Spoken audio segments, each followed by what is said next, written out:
là Kanang uwi yang ji. Hello everyone. Ngasi akhoi gi angang ani se. Sina ko chong cha sina ko ji jem cha ni ba wan challenge ta wan ge ta wi ni ba. Hadi chong ma kara tu Maggi challenge ta wan ge ta wi ni. Ado hadi challenge hai si ko minute amai manung da cha ba mi do ni ko minute amma manung da cha ba mi do na ba yang khai pi do ni ba ina ko. Ti lo.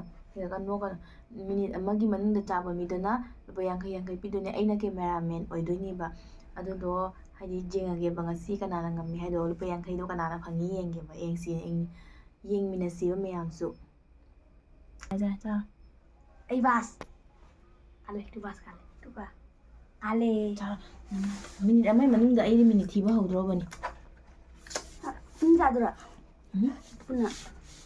puna de ama han ja hidoni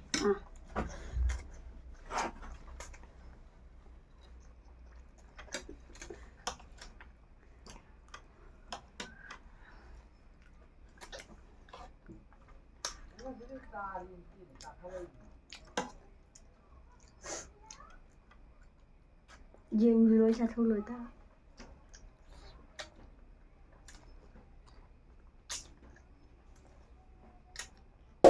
sao thế pi đôi này cái sự cha da mi am pha do Maggi yong se kina cha le ba cái làm sao được cái nào ngam da di da mu hap chen ga no kaino video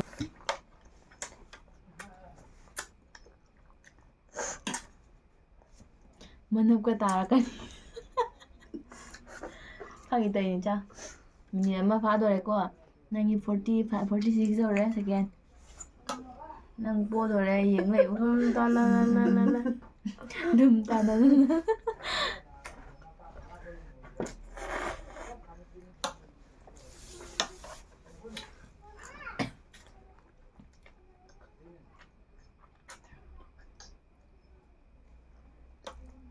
One minute. It's left. Ready? 1, 2, 3, go. Start. Now, 90 seconds. Alright.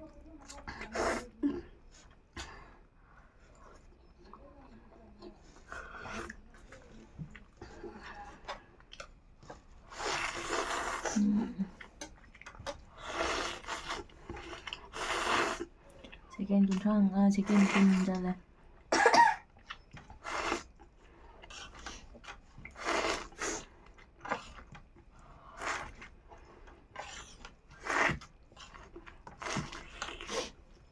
Ganda nga ito mo.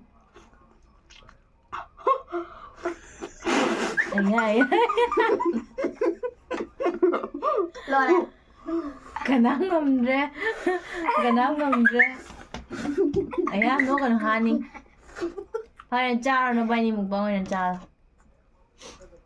Ako nga maro. Simple lang mukbang na.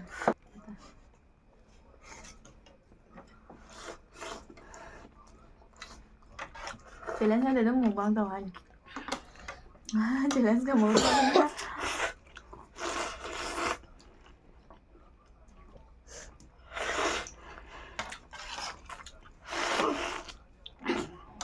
Ay, tray daw din ang ganda.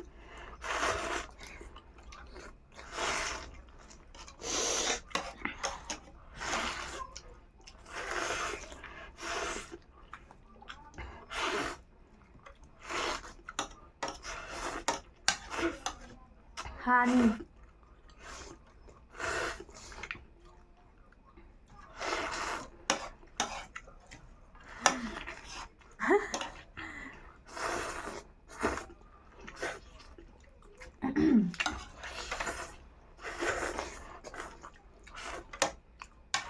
Nhằm chính hợp ra lấy mua.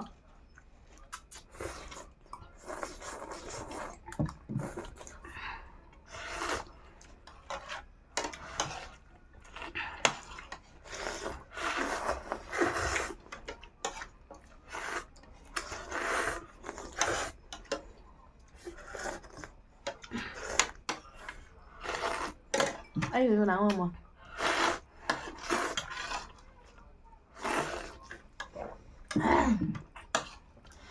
Hey. Honey. Sao minute kaya chale? 3 minutes 59 4 minutes 4 minutes चले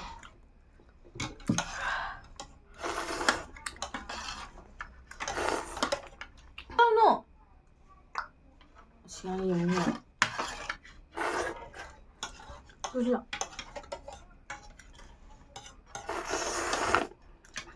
cái nào nó bôi ra hay ra nó thôi nhỉ bôi gì ấy hồi không ra thôi ấy plate ta tàu đó hay đi nung chơi bác quá hay đi không đi nung chơi chơi đâu nó phải ra khăn luôn chơi đâu tàu nhỉ bạn ô bà anh trai bố mà lỗi học chứ lời à đó mẹ em khơi cha bao rồi đấy aji punishment đó pige punishment đó yang mình xin mẹ punishment yang mình xin nó bay nhưng mà yang hắn đôi ai là sao sai nhỉ cô but ai là ngầm mình đó ngầm mình hay đang là ngầm mình đôi là su punishment nó bay nhưng mà pi nhỉ vậy nào mà ngon nó punishment đâu rồi lão bố giờ tuh mày nè punishment ni ngầm đó ba tao ngầm đó ba ngầm reng kìa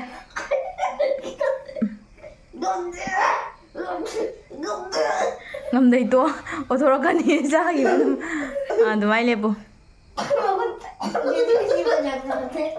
ngang này chúng ta lên bố à tụi mày nè nói punishment chứ ấy á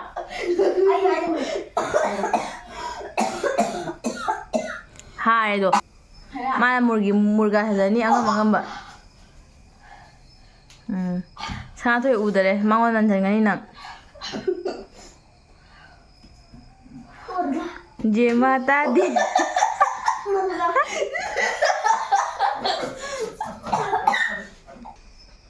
bye bye xin chào Giang xin punishment chào bên ngoài đi hai le bu de bu dong chela xin chào Giang xin với mọi người với punishment Ang đi light cup. bye bye Hey, hi ro. anh ạ phải đi cái gì punishment bây giờ này ôi ngầm được punishment bây giờ đây bye bye bye bye Mayam akogi punishment je loire ko mobani gi punishment je loire ado hade ngamhodre amana ngamkhare ba ko aduna hadi ai su chabani ado aina su ngamme paisa do phangaro paisa pi roi ba moi da ko ado paisa pi roi punishment sing a hadi mathana chawna tabra gi handa ngasi gi je khara nungai ba wa le ba ko aduna video se ai sa je lo chalage ado mathang video dam thina si myam bye bye tàu dương quân đa bye bye đâu nung thang ai xếp phi tay làm bánh vậy con nung thang rồi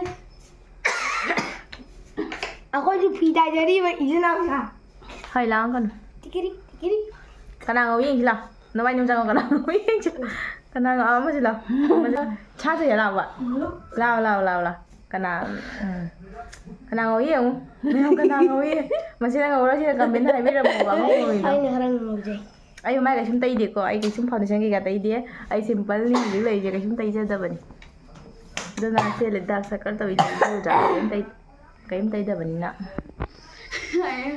xe này mẹ mà khơi khi ngay video xe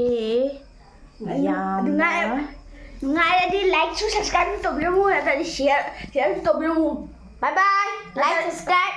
Not tadi. Kau ni channel lah. Kunda anta ni dah ini. Like untuk video mana mari ni.